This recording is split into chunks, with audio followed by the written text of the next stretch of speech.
Hi guys, welcome back to the channel. My name is Sitija Monage, and today I'm joined by Kasun Ragama. Kasun actually graduated from the University of Texas in 2022 with a bachelor's degree in mechanical and materials engineering with a minor in international business. And I think currently Kasun is a project developer at EDP Renewables.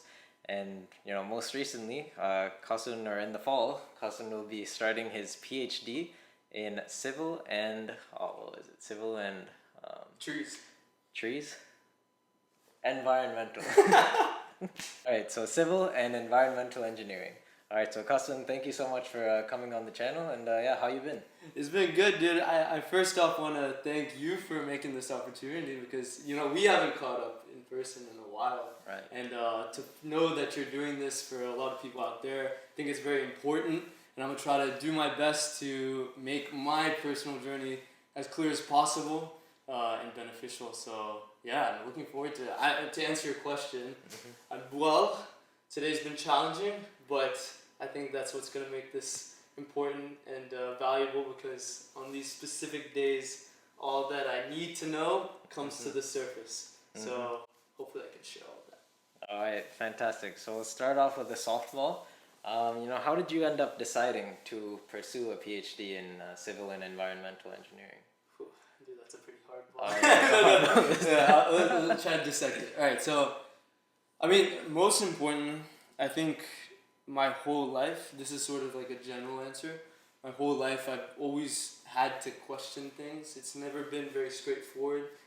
Both of us, Sri Lankan Americans, we are put into the minority. And as a result, we don't really know, there's not a clear-cut path for us, both in society and just like, even in academia or whether it may be in our interests. We're always put into a very unique niche silo. So I always was on the pursuit of being curious, and I never really understood. I never thought about it, but always asked questions. And even during school, like I wasn't a very clear-cut ideal student.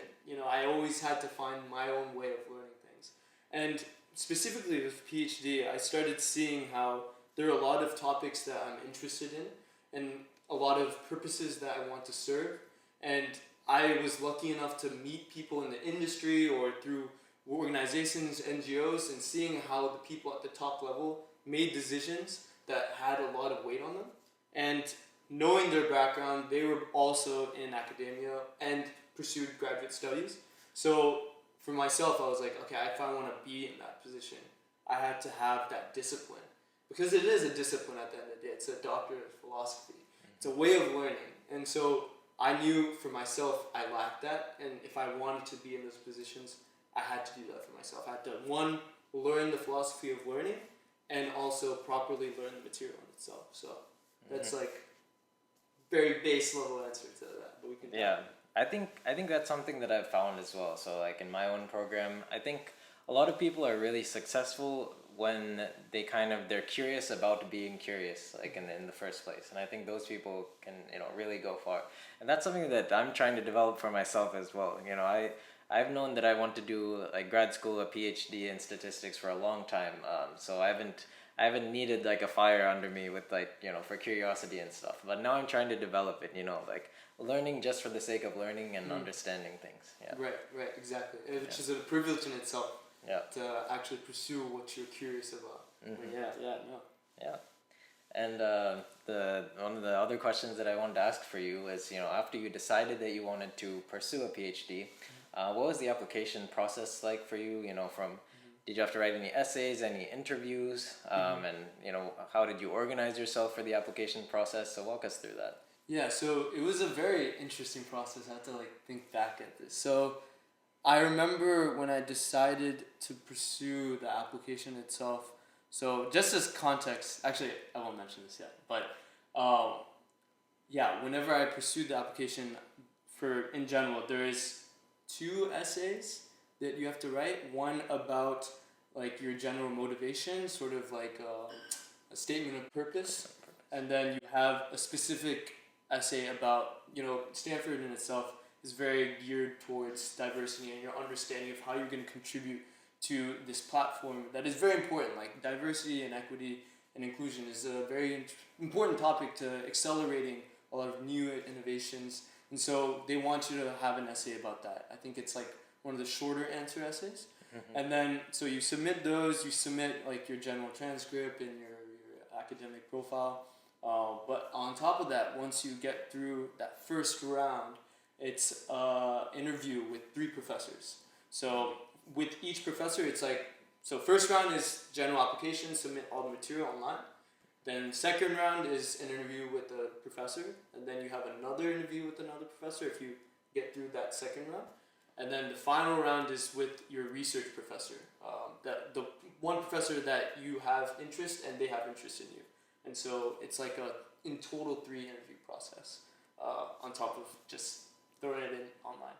And so Kasun is pursuing a PhD in civil and environmental engineering at Stanford University. Was that process that you outlined specific to Stanford, or was that like throughout like the other schools as well that you applied to? Yeah, so this is where the context comes into play. So I actually only applied Oh. to Stanford. I like sort of like, for context, my personality, and this is just the way I am, and you know, my whole life I've been very into risk. I've sort of always thrown in the cards and gave it my all. I didn't really have a plan B. I just was like, if I'm gonna do this, I'm gonna do it in this way. And specifically, like, you know, Stanford has all these titles attached to it, but I was more interested in the fact that, you know, they do foster a good program of diversity and they're very internationally focused. For my future, I want to be in that realm. I want to provide on the international spectrum. And so I was really just focused on what they have to offer, putting away all those titles. Just like the program, the CE, Civil and Environmental Engineering program, is very well funded over there as well. And so, yeah, I to make sure I answer your question, so in order to prepare myself for the essays and all these things, it was very hard. I want to make that clear. It was really hard because my journey, and we'll dive into this in this chat, was very non-linear. It's very not. It wasn't easy for me to extract the very bare meaning of like all the which ways, things I quit, the things I started, ideas I pursued, and put that all into an essay and talk about it. I think it's a very hard thing. In fact, I'm still trying to figure out what the best way is, but for me, I only ended up writing my essay, like it only came to my head the day it was due. And you know, I'm not saying that's the way, and in fact, this whole conversation, I'm not trying to give advice. I'm just gonna talk about the way I went on my journey. But yes, it was a lot to take in, and I think the thing that helped me really digest and understand that story was by just starting to write something. Like literally on my essays, I wrote random things. Like and you know, I'm sure a lot of people who are listening to this right now have heard, just start writing. Just start putting something. For me, I literally started just putting up random titles to myself. Kasun did this and he's trying to do something like this and blah blah. Not serious at all.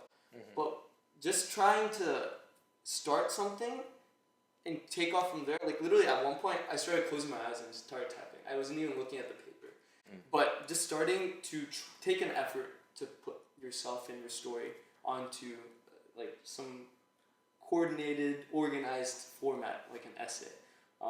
And then other ways in which I prepared myself, you know, obviously research and your experience in that realm was very important before, or like when I decided to start grad school. So just as a timeline, it was due December 6th, the application. I decided I wanted to pursue it in May of 2022. So May 2022 to August of 2022, I was just grinding research, just really gunning down on what I was interested in, on what I was working on, and really making sure I understood my research.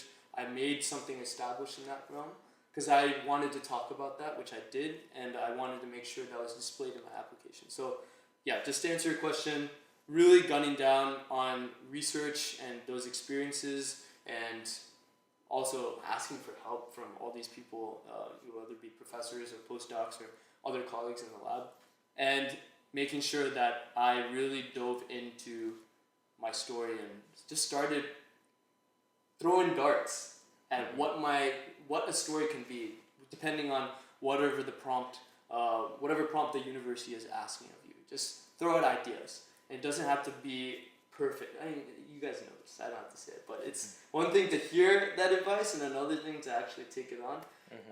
Yeah, it's always an interesting journey, but yeah. Hopefully answered your question. Yeah, and I mean, speaking of this kind of like just like talking about your story and getting it on paper and how to start that, you took kind of a somewhat unconventional path. Like you graduated in 2022, and I think you spent some time in New York City working on some passion projects that you like to do, and some time in Africa as well, filming documentaries. And so Kasun's been all over the place. He has many talents, many hobbies. And now he's finally like, okay, on the day of the essay, I'll sit down and try to type this one out. So I guess, do you have any, can you speak to kind of having any sort of like unconventional story and what you might suggest to people watching this at home? Yeah, so I should provide context on that like day of writing essay. So it was, a lot of thinking happens in my head. So that day of actually writing the essay, it's not like I just had to create an idea on that day and start writing it. It was like finally the words came to me and I sort of churned it out. Also, I probably just saw the deadline and I saw the time and I was like, oh my god, I'm going to the library right now and I'm just no distractions, is gunning it. But no, in the terms of the story, I'm gonna make it very short. Anyone who's watching can just chat about details. But essentially, came into UT, mechanical engineering. In high school, I was really into physics, math. Not into it, just like I was good enough for it. And so mechanical engineering, first 2 years, was doing just fine, but didn't really understand where I fit in the realm of engineering, because I was always around people who showed and displayed that passion for engineering. And I always compared myself to them. I'm like, wow, they emit an energy that I don't feel I do emit as well. And so I was like, okay, after my first year, I took a chance on engineering, and I was able to go study abroad in China in this startup incubator in Shenzhen, China specifically. And over there, I was an intern, I was expanding into this global mindset. I saw the world, I saw what it took to make a product from an idea to actually being manufactured on a mass scale. Came back from that experience, and my sophomore year, I got really into entrepreneurship, started taking a chance on my own ideas. A lot of ideas failed, and I was like, oh my gosh, I don't like engineering. I'm failing too much. I don't want to do this anymore. And then at some point, I started to ask myself, okay, what am I really good at? Like, what makes me feel like that guy right next to me in class who's really good at engineering and like is really into doing the class project that I never feel like I care about. And so I was like, okay, I need to figure that out for myself. And so one day, I essentially found this post on Facebook, out of all places, and it was like, do something interesting for 30 days straight, and after each day you write down something from your day that you found interesting, something that was intriguing. And essentially I did all that 30 days straight, and after that I found a couple things I was interested in: film, telling stories, meeting people, and obviously helping people in that process. And so got a camera, started like making videos of people and myself, try to help people, and I got really into it. At some point in my second semester of my sophomore year, I applied for a scholarship to work at a production company in Bangkok, Thailand, so my second study abroad. Won that scholarship, went over there, worked with a production agency. I was like, oh my gosh, I want to do film, and I'm going to make this shorter. But I came back from that, I was like, oh my gosh, I just want to do film, I don't want to do engineering. And I had this idea to work with an NGO in a place that I was not familiar with at all. So I took a chance on that idea. I reached out to an NGO. It was an NGO that was a natural disaster relief NGO, and they were rebuilding schools that were destroyed by natural disasters throughout the world. And the specific location was Mozambique, Africa. So I applied for that program. I reached out to the people who coordinated. They were like, I specifically wanted to make a documentary for that NGO and help them tell their story of their efforts there. So they gave me the opportunity. I left school my junior year, first semester. and took a chance on that, went after it, and reaped so much knowledge. And I was supposed to be there for a month. It got cut in half because of COVID. But that 2-week experience of being in rural Mozambique, Africa, which we can dive into more, really enabled me to see what it's like in worlds that I was not familiar with. And a lot of my passion for what I'm doing in civil environmental engineering actually came out of those 2 weeks in Mozambique, Africa. I was doing film related stuff, but as a result of doing film and making a documentary, your sole task is to obtain information, interview people, and essentially do what a researcher does, and understand the context of whatever is being done. We were rebuilding schools, and so I was around a lot of engineers as well, architects, and so that experience was really key and allowed me to really, for the first time, feel the impact of what I was doing. I was doing documentary, film-related stuff, not engineering, but still made me feel that way. Essentially, came back from that. During COVID, I made my own documentary startup, did it in Houston, got a chance to do it in New York. At some point in New York, I ran out of money. I was feeling very satisfied with my startup, and I reached a threshold. I was like, oh my gosh, all my creative juices are gone, but I have a lot of ideas. Bless you. Thank you. I had a lot of ideas as a result of telling all these stories. Like I mentioned, documentaries just allow you to absorb a lot. So I had a reason now to go back to school, and I was like, okay, I'm just going to go back to school, finish up my mechanical engineering degree. And once I did that, I got really into research because I wanted to be in the sustainability realm, because both in New York and Mozambique, I was just like shown the context and the impact of what sustainability endeavors look like. So I knew I wanted to do that when I got back to school. Started gunning through that, did a bunch of research, and I was like, I want to be like those guys I worked with in the NGO. I also want to teach. I want to do all these things. And yeah, that was a very long-winded response. I hope people are still watching. But yeah, no, that was sort of the journey. I hope that was clear enough. But yeah. I mean, so now you've had so many experiences, academic, non-academic. You've delved into kind of multiple facets of non-academic and academic work. What do you think, in your application and your essays helped you the most? You mentioned that you applied a lot of the lessons from your non-academic things to like research, for example. So in the end, in the culmination of what grad schools see, what do you think they really stood out to them? Yeah, I think the main thing with all the interviews and all the applications that I did was the fact that I pursued something that I was genuinely curious about. I was genuinely interested about. And there wasn't a path for me ahead of me that guaranteed that I was going to be in this position. At that time, I didn't even want to touch grad school. I was like, definitely not doing that. And so I'm not saying pursue something. You don't have to pursue something that has not been done before. But for me, I just felt I had the capability to do that. And in my essays and in all my interviews, I was talking about something that was very near and dear to me. So for me to recognize that and to find that for myself, it took a long time. It took a very long time to really know what I liked, what I was interested with. And for those who are listening and watching who don't feel that, who don't know what that necessarily is, it's a very beautiful process, or at least in my perspective, to go on that journey and find out what that was. It took me at least 2 years to actually figure out, okay, this is what I'm genuinely curious about, at least at this moment. But yeah, in general, in those conversations, in those applications, what made it very easy for me to talk about it is by, number one, not taking shortcuts. I think that's the key. For me, what made the difference was making sure that I was disciplined throughout the whole process. I took all that I did, both in the documentary stuff and the research stuff, knowing that it was not going to be easy, knowing that I couldn't take shortcuts, and by doing so, you reap and experience a story that you can't fake. At some point, it just really hits to you, and people will notice that. And when you figure that out, or when you take that upon yourself and go towards an endeavor that you actually care about, the rest will come. Don't think about. I personally, I couldn't actually think about it. I literally, like I mentioned, I didn't have this plan, but I just focused on doing honest work and honestly just trying to enjoy the process.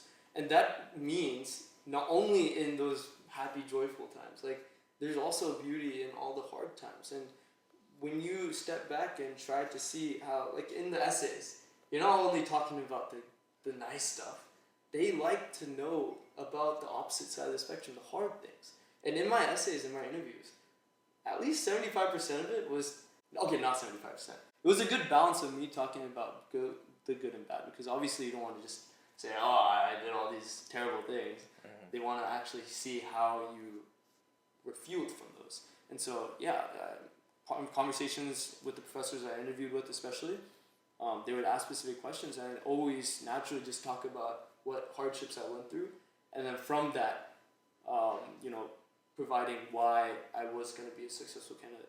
And one key example I'll mention really quickly is, and this could tie into one of the questions you have later on, but one professor asked me, what do you want to be known for? Like, what do you want to be known for?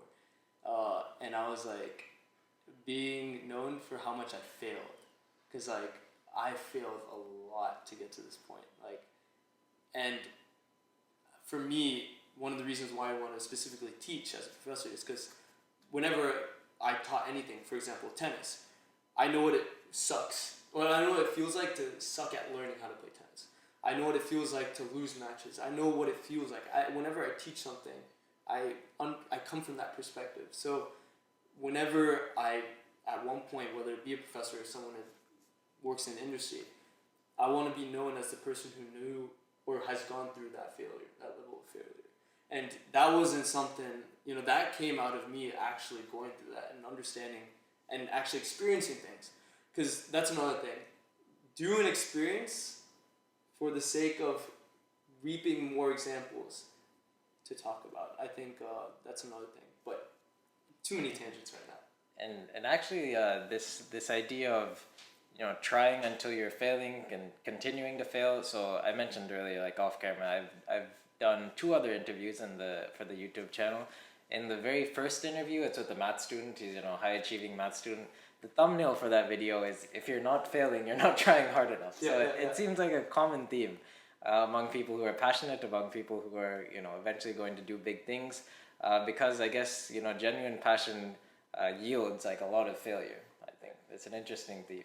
Yeah, and another thing is, like, I just feel like I was never told this, but if anyone's listening, like, I just want to share that, and I've been privileged to work in the industry and work in research academia.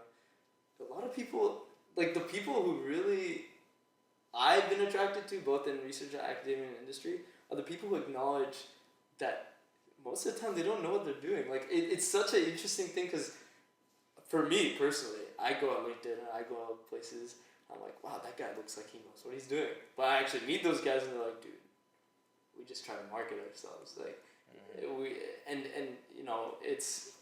it's interesting to see how people are talking more about it, but it's more than the success and the value of that, what that hard work is. It's more about knowing how to manage whenever things go wrong. Obviously, that's a very cliche thing to hear, but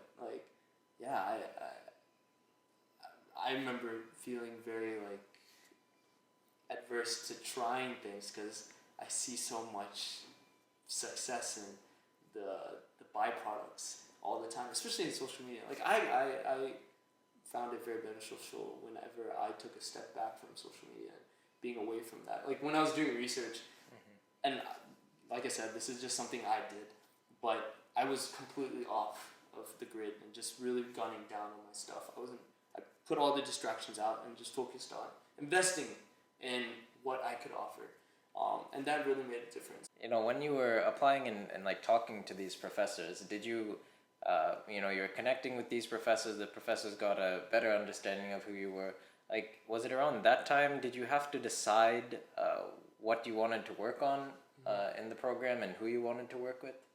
Yeah, so, that was an interesting thing to figure out for myself as well, like what exactly I want to work on. So I did materials and mechanical engineering as my undergrad, and I'm switching to civil and environmental. So it's a completely different dynamic in the way that things are approached, the topics that are approached. And so I had to essentially, whenever like I was talking to my research professor, have a research plan. And for me, as of right now, someone who hasn't even started grad school yet, I wanted to at least display my ability to show that I can extract ideas and have a plan. So there's sort of like an idea of something I wanted to pursue, and so I figured out, through those conversations and both like just my general interests. For example, I'm going to be working with water resources and water equity, and so there are a lot of issues that are happening. For example, in Sri Lanka, actually, where basic necessities like water,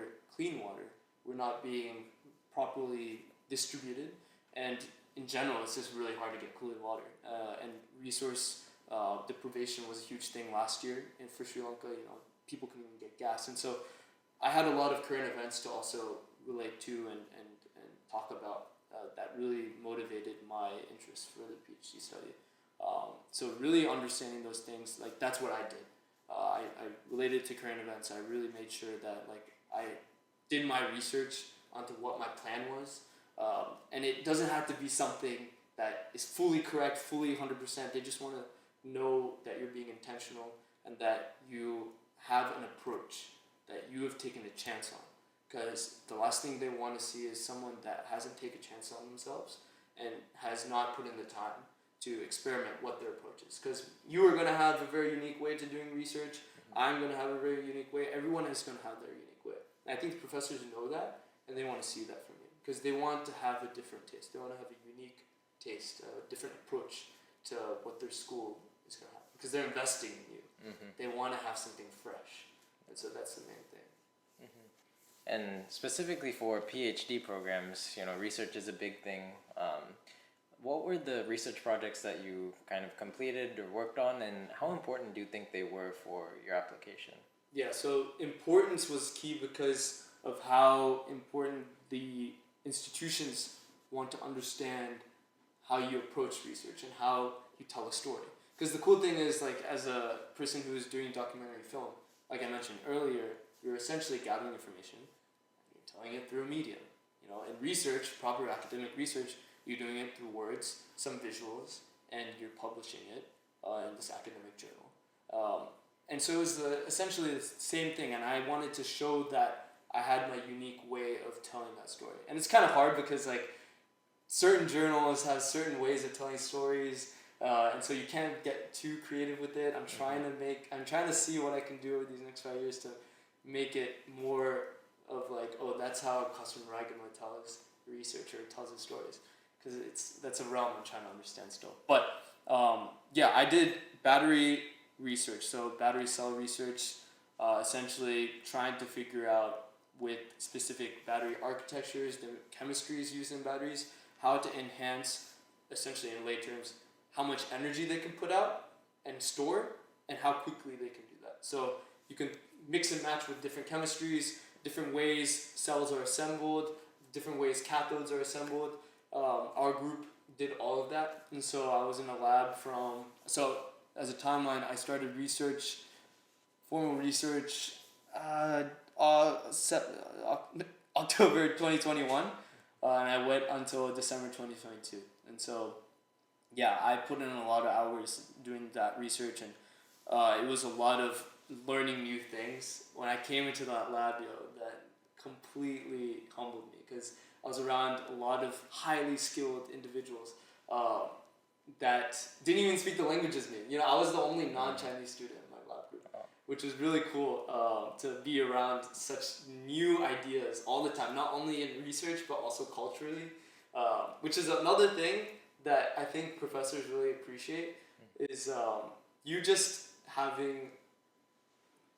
knowing or being not comfortable, but just like acknowledging that there is beauty in social dynamics. There are introverts, extroverts, but I feel like I've met both. I personally, I don't know where I stand in that, but there's always something you have to offer, not only in the academic side, but also in like just being a human. Like that's the cool thing about any of these experiences. Like for me, I personally like involving myself on that dynamic, just talking to people. But professors like to experience you as a person as well. And for me, that was really important to find a professor who values that. I was in a research group that didn't really care about that dynamic, but and during that time I was really able to excel my academic stuff, my intellectual stuff. But during that time I was like, man, I really want to be in a group that has more of that social dynamic. But getting back to the original question, yes, value research, did it for that time, and yeah, just really focused on really understanding my research and trying to see how I could provide something that the group necessarily did not have. But yeah, and talking about it in my research. Yeah. And I mean, now you've gone through this like 2-year journey or 1.5 year journey of figuring that you might end up applying to grad school. You might kind of do this further, doing some research. Now that you've kind of completed all this and you're kind of ready for the next stage, for the viewers at home watching this, do you have any advice on what you might kind of change, or if you had to do it again, anything that you would change?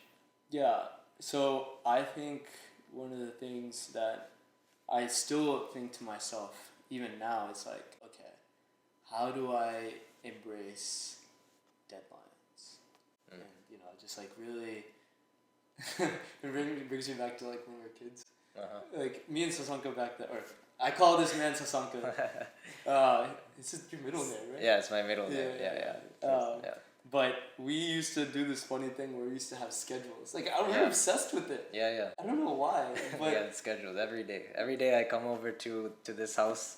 We'd have a schedule from 8 a.m. to 8 p.m. yeah, and just like we found such joy in it. It's like, okay, now we have to go like do the scavenger hunt with my sister, or now we have to go play Xbox, or now we have to go play cricket. Yeah. So, for me, I think one of the things I wish I did more of was not being like, just being more intentional with my time. Not attached to it, not attached to the sense of like, oh, if I'm off schedule, if someone's like coming into my schedule and I have to change things, like, it's not going to work now. Not in that sense. Just be intentional and try to, if a change has to happen or something comes in or you have to spend more time on something, that's fine. But I think, I live in both realms, free spirit, like no schedule life, and also very scheduled life.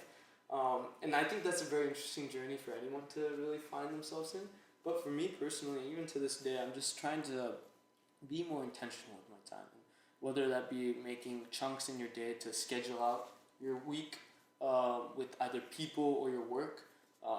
And yeah, just trying to also honor the fact that you have or for me, if I were to go back, just honor the fact that I have opportunities available to me. And so, yeah, I definitely could have done a much better job of dedicating time to make that schedule, reach out to those people, whether it be on like a Sunday afternoon, and making sure that I'm as intentional with my time as possible and that I keep reminding myself of that goal, whether it be a big goal or a small goal.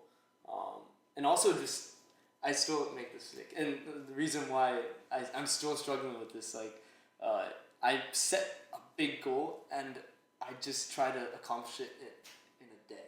And I think that's something that, like I said, I'm still facing. And making those small steps, as cliche as it sounds, it's just like making those small milestones and acknowledging it and being more appreciative of those efforts that you make. Because it's so easy for things to not go your way. And once it does, once you get knocked off your feet, you have to know what you stand on still. If you don't have enough appreciation in your day, you might just fully fall on your face. And I fell on my face so many times because I just was not acknowledging or taking time to be appreciative of what I had while I was doing all these things. Because things are going to inevitably go wrong, especially in the research realm. But when you have to question, or for myself, I would just try to question more of, okay, when all this stuff goes wrong, what's the base that I have? What are the things that no one can take from me? What is the stuff that I really care about? So yeah, it's still things that I'm trying to work on. And yeah, I mean, if I changed it back then, I don't know where I would be, but Essentially, that's the essence. But yeah. Yeah, and I think that's a kind of a good transition point as well into graduate school, because I think one thing that many people face when they enter graduate programs is they go into a graduate program after being, high achieving, really excited to learn, and it ends up that, all 7, 10 of the rest of them, they're, crazy people. It seems like they've just been coding for 11 years, and while they were coding, at that time they invented like mathematics or something. Like, everyone in my program, I feel like they're very high achievers, and there's kind of a sense of like imposter syndrome and things like this. Yeah. So yeah, there's a sense of like, nobody has it figured out. We're all kind of trying to figure it out. And when you get kind of knocked down, like, I've gone through 1 year so far of grad school. I've been knocked down a couple of times. I've had to decide, like, I sometimes you feel like I'm not good at anything. I can't do it. I have no idea why I'm here. I've been very upset with myself, and like, I don't know why I came from Texas to New York. And then you kind of remember what the founding things that you kind of fall back on, what are your daily habits and things like that. So that's kind of a good baseline to be at. Daily habits, that's another thing, yeah. It's making sure that, like, I found for myself, it very much complements that way of, okay, if you have your things, making time for that as well. Because I still struggle with making time for those habits, or making sure you're in tune with those things you care about. But yeah, no, dude. I mean, I haven't even started yet. This man has gone through it, and I'm not surprised. It's an experience that humbles you, and I'm looking forward to being humbled. We'll see how this will be an interesting video to look back on. I'm like 2 years, a year from now. I'm like, dude, this guy had no idea what he was signing up for. So I guess this is a time capsule video as well. Yeah. Well, Kasun, is there anything else that you would like to impart on to the viewers today? I think the biggest thing is to know that you have something to offer. No matter what, since the day you're born, you have something that's different. And so I didn't know those things immediately. It's not a very obvious thing, and I'm still learning that. But if you had the chance, if you had the time, try to explore it. Explore whatever may be your identity, your interests, your background, your history, your family's history, whatever it may be. Just something that helps you know what you have different to offer into society. Because society needs you. They need unique people. We can't have cookie cutters all the time. We all have something to offer, and it doesn't have to be something that's posted online or something that's the biggest news. It can be the most unheard of, people don't think about, people don't talk about, with your neighbor, with your close friend, just something that makes you understand how you contribute something differently. I think that's my biggest thing, because every single one of you who are watching has something to offer. That I personally undervalue what I have to offer sometimes. I'm like, man, no one finds value in that. And then all of a sudden, like, I just don't even think about it, and I give or say something a certain way, and they're like, oh, I haven't heard it that way, I haven't seen it that way.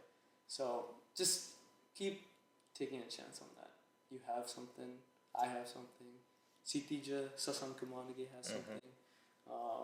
We all have something, so keep taking a chance on it, and we're all walking each other home. So, yeah. With that, thank you so much, Kasun Raigama.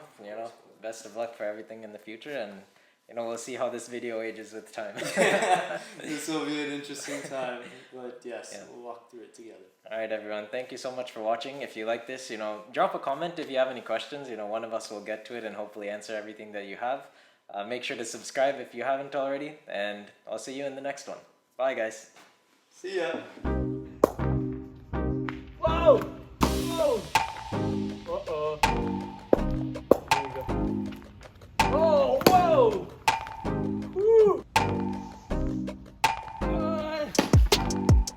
Almost there. Wow! Woo! Hooray! There we go. There you go. That's how we do it.